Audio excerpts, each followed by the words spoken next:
Hello. Thank you for watching Taxpayer Alert. I'm Al Segalla. I'll be your moderator this evening. And our guest is Dennis Mills, who's the director of the Calaveras County Water District. And boy, does he have a lot of knowledge. We're going to really enjoy this program. Welcome, Dennis. So we meet again. Yeah. Now, this is the second time on the program, and we just got into a few things, and the time just ran out. Hopefully, we're going to be more organized this time and be able to share more information with the public. And you've done wonders with the as a director on the Water District. And also, there's several other things that you've done that I admire. But why are you doing all this? What's your story? Do you have a family? Do you have any time for them? That's a very good question. The motivation to be involved goes back to the 2013 rate hikes. And at that time, I stood before the board and I said, "You got my attention." And it was important for me and to my family, because if people are going to continue to live here in this county, the one thing that they can't afford is continual cost of living increases, especially if you're on a fixed income or you're on low income. You don't have any options. You have to make cuts and sacrifices elsewhere. So the choice is either get involved and try to make a difference on it, or maybe find somewhere else to live. And right. I'm not one that likes Montana. So I don't want to leave either. No, I don't want to leave. And that's the important thing is that I've lived in this county for over 30 years and raised my kids here. And so I'd like to continue to retire here and know that it's going to be a secure place going forward. Well, I guess you're probably our best expert on water issues. And underlying that is the drought.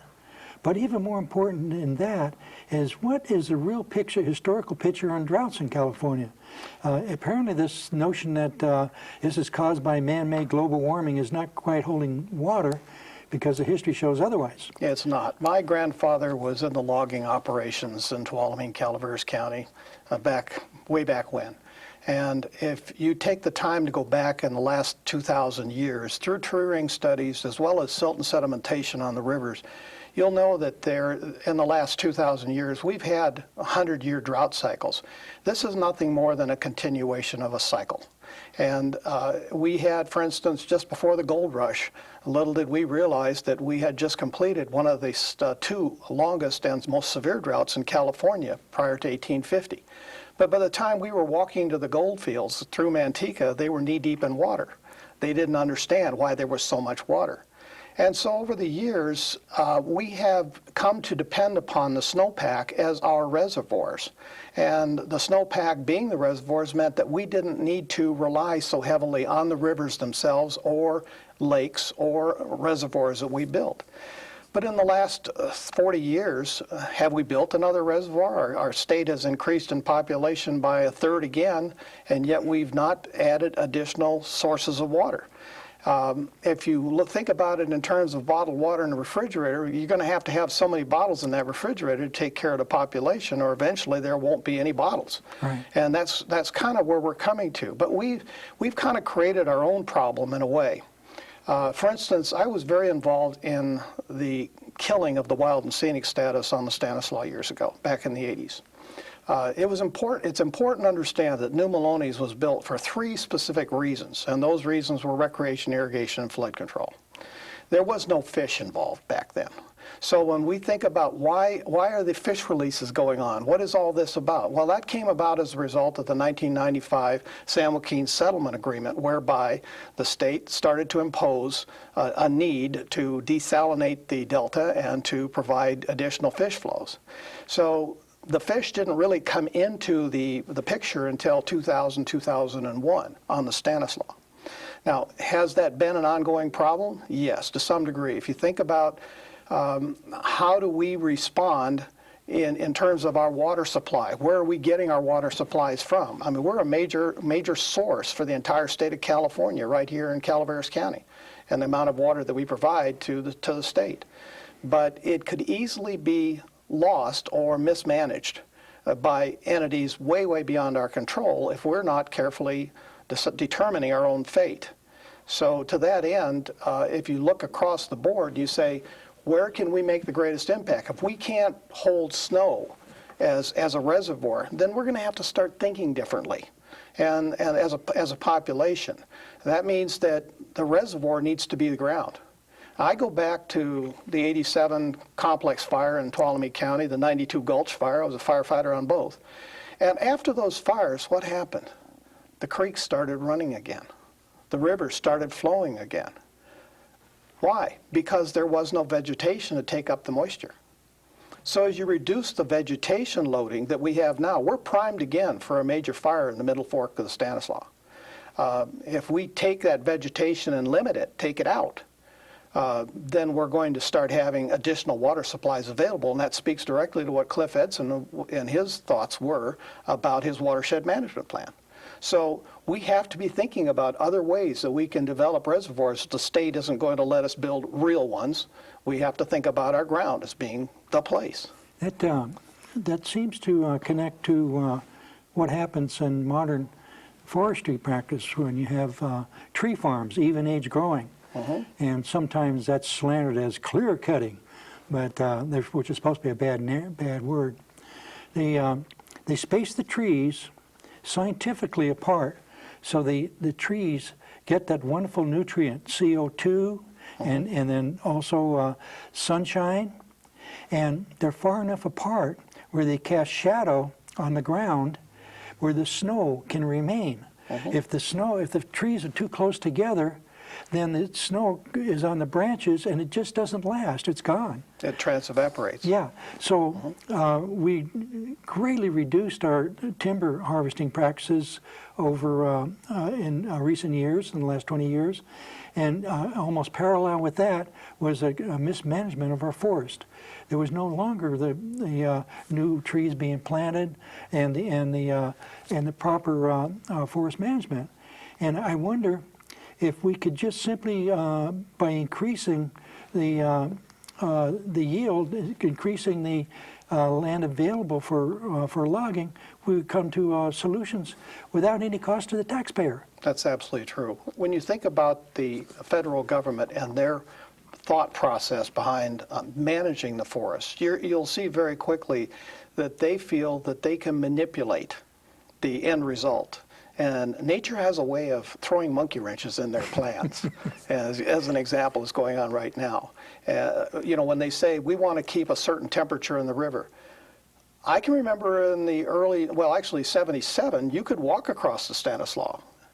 It happened many, many times previously.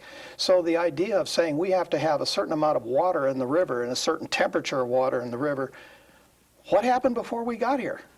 And the fish did just fine. Yeah. So they come back when the environment is good enough for them to come back, and they'll stay away when it isn't conducive to their livelihood. So thinking the government's spending millions and millions of dollars and wasting billions of gallons of water trying to, in essence, alter or change the natural course of things on these rivers and these watersheds. I understand we now have $1 million fish. Well, it's actually $2 million fish. $2 million fish. Man, can you imagine what a dinner that would be? Yeah, they identified 9 steelhead on the Stanislaus. And all of the attempts to push the water pulses out of Maloney's and drain Maloney's has been directly to try to get those fish to go out to sea. And so how many fish are there? 9 of them. 9 fish. 9 fish. Now, if you take this and you take it a step further, as you know, the Mokwise project on the McCollum has already identified a project that they want to put up there. And their first project is going to be to introduce an endangered species called salmon above Part E. Now, why would they do that? There's one primary reason. If you have an endangered species in the river, you can control the river. Oh, I see. You can't control it if there's nothing there to have a reason to control it. So is that going to be to our benefit to have controls on a wild and scenic status along the McCollum, where the wild and scenic will actually include the fingerlings that go out into private property, and where they're going to say you can't divert but this much water, and we're going to have you change your lifestyle? I would say to anybody who wants wild and scenic, if you're willing to completely abandon the river to public use, abandon it to the human footprint, I'm all for it. But I can tell you the other side's not willing to do that. And that creates a conundrum, because we're still going to need water here over the years. And that kind of speaks to the general plan. You know, that there's been many hue and cry about the general plan and trying to get a water element in there. Right. And the more I think about this, we've been delaying the general plan for how long? Years and years. 10 years. Yes. Multiple groups of supervisors have come and gone, and planning directors have come and gone, and we can't seem to get it done. But what's so important about it is that is a base document for our going to the state and to the federal government for assistance or financing, so that we can continue to do what we need to do to properly support the population and the future population which may be here. And without that document in place, we've got nothing to stand on.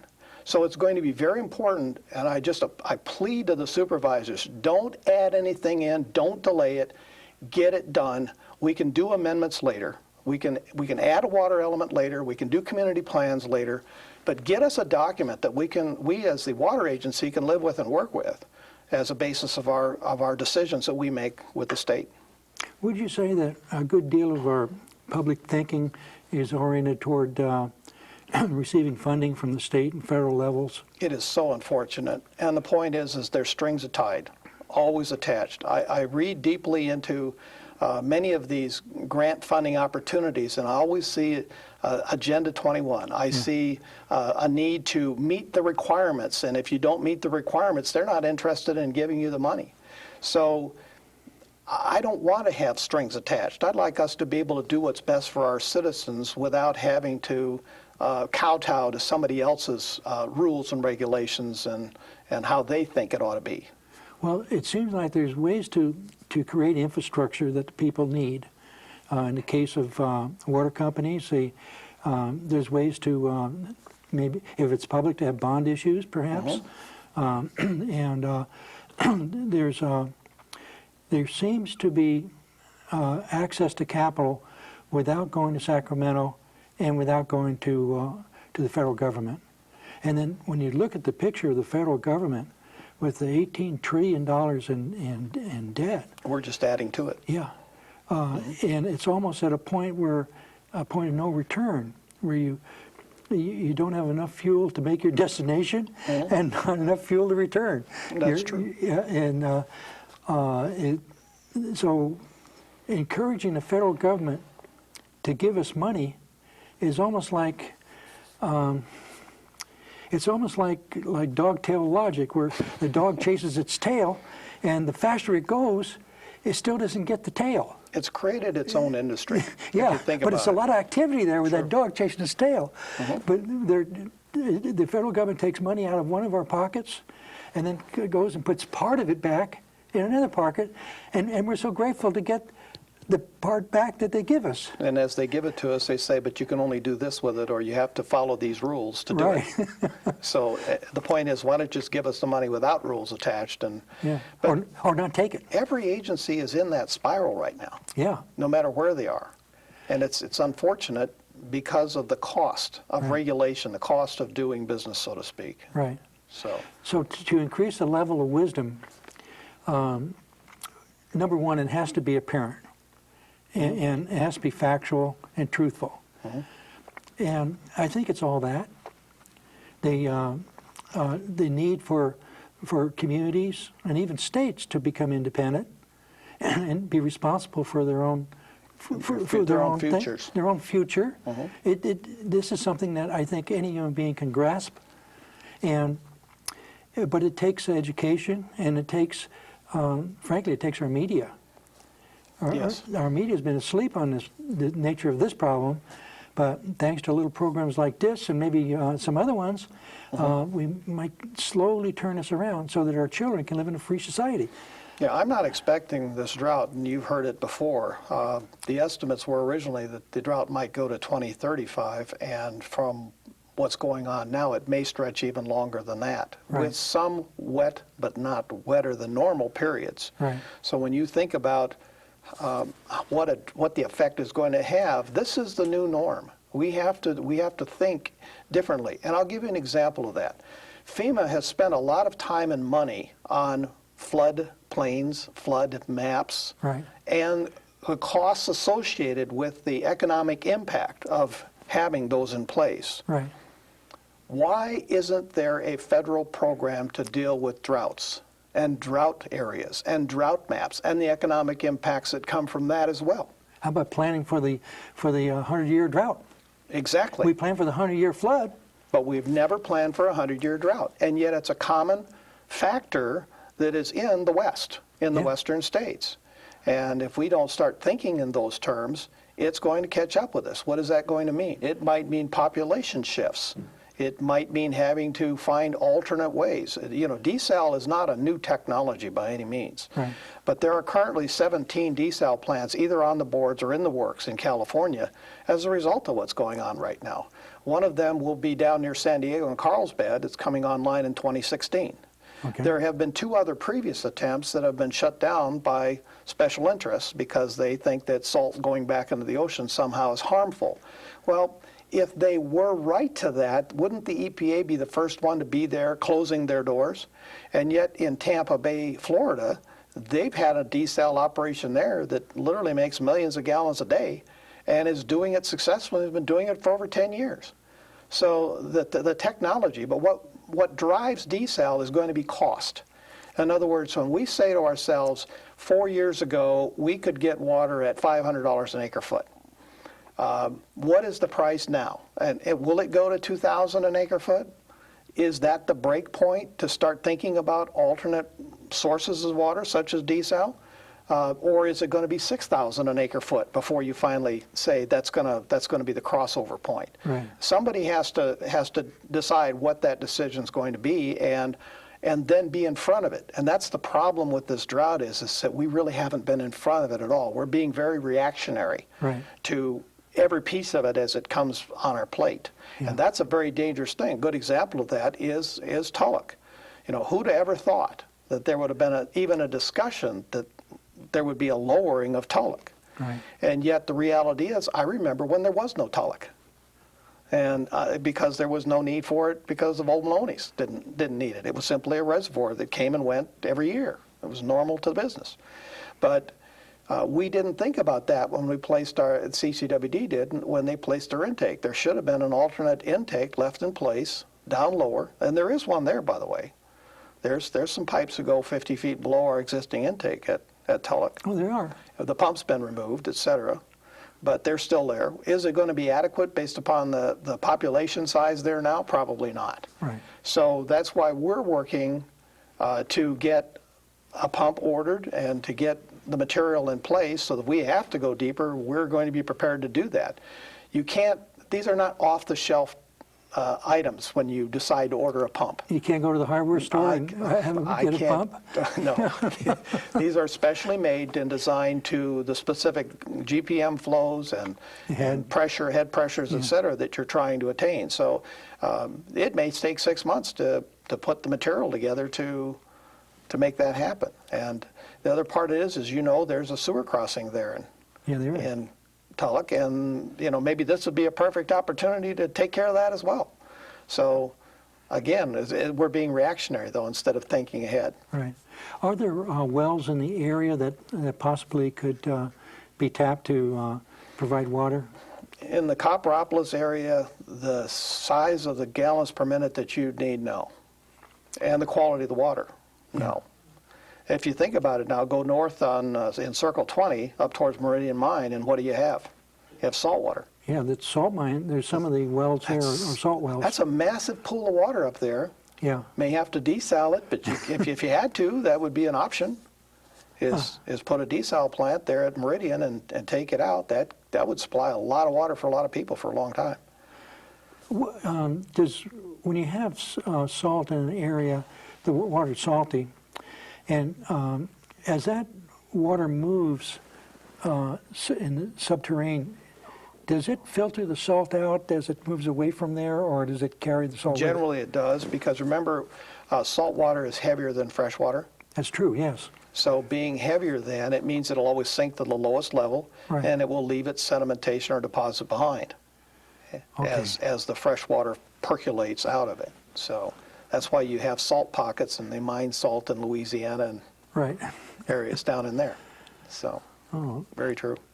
One of the things that our former guest, Carl Rodefer, was talking about is what's happening in the forest and and what could be done. And there's a group that that apparently they put together called the YSS, and I think it's called Yosemite Stanislaus.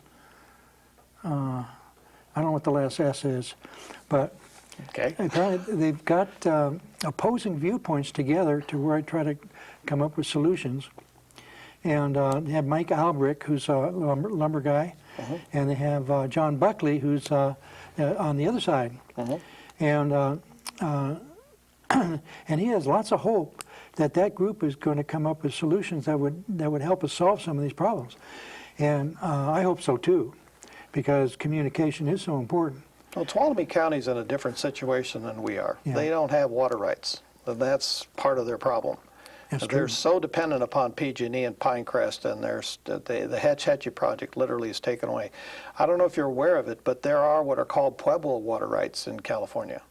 No, I wasn't aware of that. That was prior to the settlement by the Americas, so to speak, when the Mexican government started bringing in like Santa Cruz and San Francisco and Los Angeles and San Diego, and those missions had a specific right to water in, under, and around them.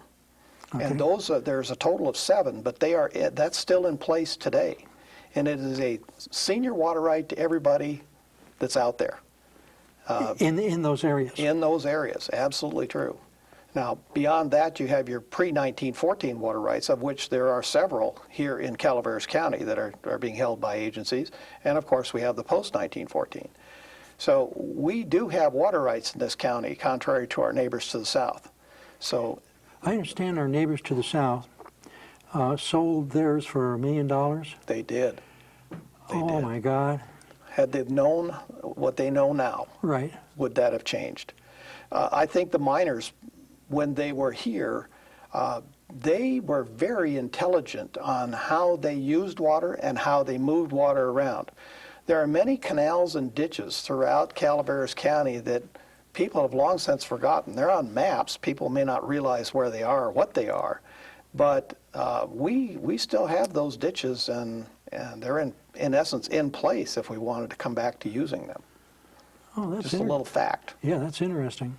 So Our Calaveras County Taxpayer Association Vice President, Steve Fairchild, who owns Money Caverns, and has expanded his holdings in that area quite significantly, said the same thing. He's discovered these old mining ditches, which are covered over, but that it wouldn't take hardly anything to get them operating again. now think if you drain a lake, Yeah. a reservoir such as Maloney's, or any reservoir for that matter, what happens to the groundwater table around it? Goes down. It goes down, which means that those people who have private wells around a lake or a reservoir that is being depleted are likewise going to be depleted. That's And true. that's something that I don't think people have really thought about, is the effect of the loss of that pressure, that inflow pressure that a reservoir provides to the neighboring or surrounding aquifer. Water table, yeah. Absolutely, absolutely. Yeah, we won't know that. Well, I probably New Maloney's is down so long now that the wells in that area probably They'll start to be impacted. should reflect that. Now, it's interesting, in the town site of Vallecito, next to the post office, if you ever go there, just across the street, you'll see water running next to the street. There's a spring there. There's a spring there, and it's still going, even today. It's bubbling out of the ground.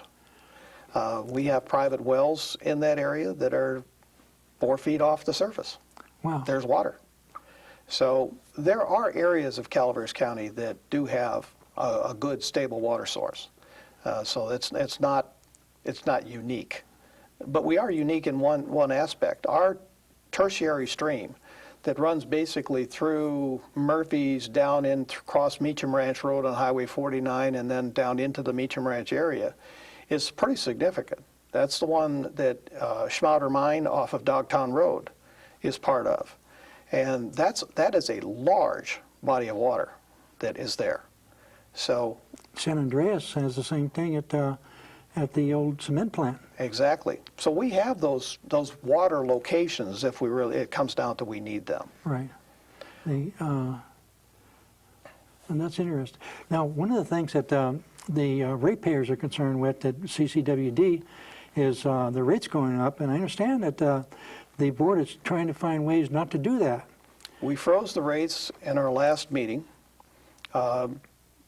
Basically, it's going to be go back, look at the budget, see what it is that we've got and how we're going to revise that budget, and maybe come back in September or somewhere around there and look at either making the rate freeze permanent or reducing the rates at that point.